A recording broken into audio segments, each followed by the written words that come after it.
2023 পয়লা মে পূর্ব মেদিনীপুরের ময়নার বাগচায় বিজেপির বুথ সভাপতি বিজয় কৃষ্ণ ভূঁইয়ার খুনের ঘটনায় পঞ্চায়েতে ভোটের আগেই উত্তপ্ত হয়ে উঠেছিল ময়না। ইতিমধ্যেই এই ঘটনার কলকাতা হাইকোর্টের নির্দেশে তদন্ত ভার দিয়েছে এনআইএ।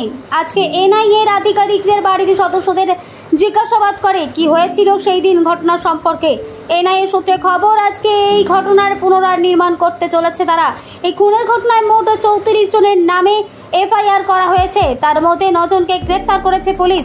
তারপরে হাইকোর্টের নির্দেশে বাগচার বিজয় কৃষ্ণ ভূঁইয়া খুনের ঘটনায় এনআইএ তদন্ত শুরু হয়। এটা তো সেন্ট্রাল এজেন্সি তার তদন্ত করছে বিজয়বাবুর খুনের ঘটনায়। আমাদেরকে একটা কারণে ডেকেছে, যে হচ্ছে যাদের বাড়িতে ওরা টোটালি বাড়িতে নেই, সেই বাড়িগুলো ওদের সার্চিং আছে, সার্চ করা। সেইটা যেহেতু বাড়িতে নেই, তাই গ্রাম পঞ্চায়েত প্রধান এবং উপপ্রধান থাকাকালীন তাদের বাড়িগুলো সার্চ করবে, এই জন্য আমাদেরকে ডেকেছিল। সেইভাবে আমরা প্রথমে সৌমিত্র, তারপর স্বপন ভৌমিক, তারপর মনোরঞ্জন হাজরা, প্লাস অমিতাভ ভঞ্জ। এখন বর্তমানে যেটা হচ্ছে সেটা হচ্ছে বুদ্ধদেব মণ্ডল। এর আগে একটা হয়ে গেল যেটা মোহন মণ্ডল, পিতা রাজেন।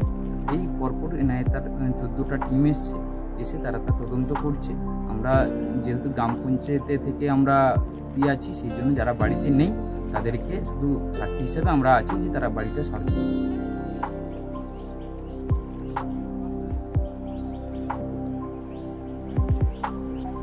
আজকে এনআইএ টিম আমাদের যে গোড়ামহাল 234 নম্বর ভারতীয় জনতা পার্টির বুথ সভাপতি বিজয় কৃষ্ণ ভূঁইয়াকে 23 সালের পয়লা মে তৃণমূলের দুষ্কৃতীরা প্রকাশ্য দিবালোকে তুলে নিয়ে গিয়ে তাকে খুন করে এবং তাকে বাঁচাতে যারা গিয়েছিল সেই সময় তাদের উপরে প্রচণ্ডভাবে বোম চার্জ করে।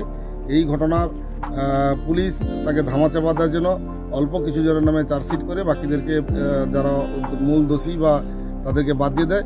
সেই কেসে আমরা তার পরিবার হাইকোর্টের দ্বারস্থ হয়েছিল এবং হাইকোর্ট থেকে এনআইএর নির্দেশ হয় এবং সেই এনআইএর ইনভেস্টিগেশন চলছে।